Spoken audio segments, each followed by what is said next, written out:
هل أتاك حديث الغاشية Bismillahirrahmanirrahim, Surat al-Ghashiyah, l'enveloppante. C'est une sourate qui était descendue à la Mecque, donc la période où le prophète sallallahu alayhi wa sallam vivait à la Mecque.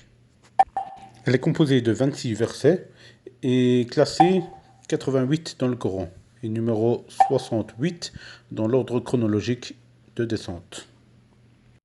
Donc al-Ghashiyah, c'est un des noms du jour du jugement.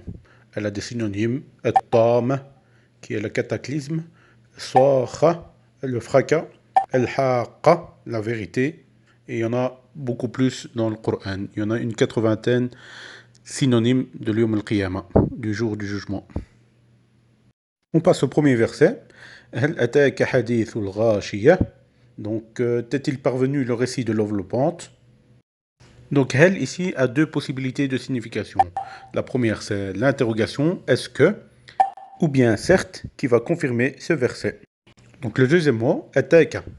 Ici, il est composé de deux parties. Ata, donc le verbe parvenir, et le ka, qui est le pronom toi. Ici, donc on s'adresse au prophète sallallahu alayhi wa sallam.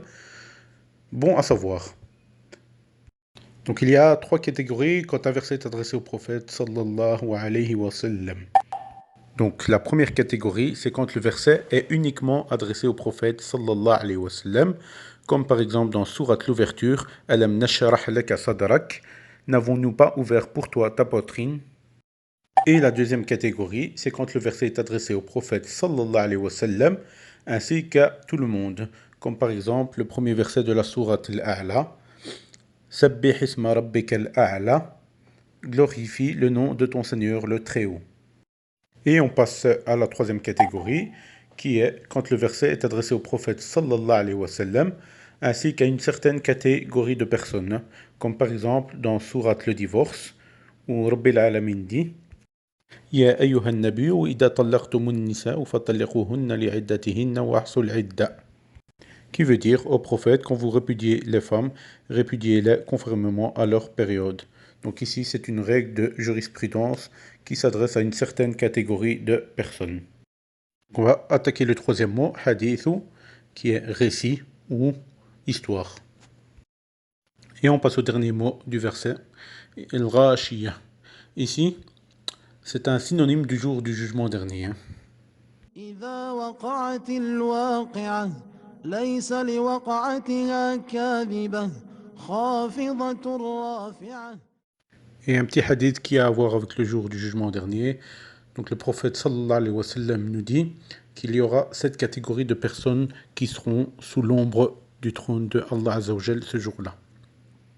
La première catégorie, c'est l'imam juste. La deuxième catégorie, c'est l'adolescent qui a grandi dans le culte de son Seigneur. La troisième catégorie, c'est l'homme dont le cœur est attaché aux mosquées. La quatrième catégorie, c'est deux personnes qui s'aiment en Allah. La cinquième catégorie, c'est celui qui, sollicité par une femme de haut rang et belle, lui répond « Je crains Allah ». La sixième catégorie, celui qui fait de l'aumône de façon si discrète que sa main gauche ne sait même pas ce que donne sa main droite. Et la septième catégorie, enfin, celui qui, dans la solitude, prononce la louange d'Allah au point qu'il fond en larmes. Donc ce hadith se trouve dans Sahih al-Bukhari, numéro 660. Barakallahu fikum à tous. Donc le prochain verset sera Wujuhu yawma idin khashi'ah. ما أنزلنا عليك القرآن لتشقى إلا تذكرة لمن يخشى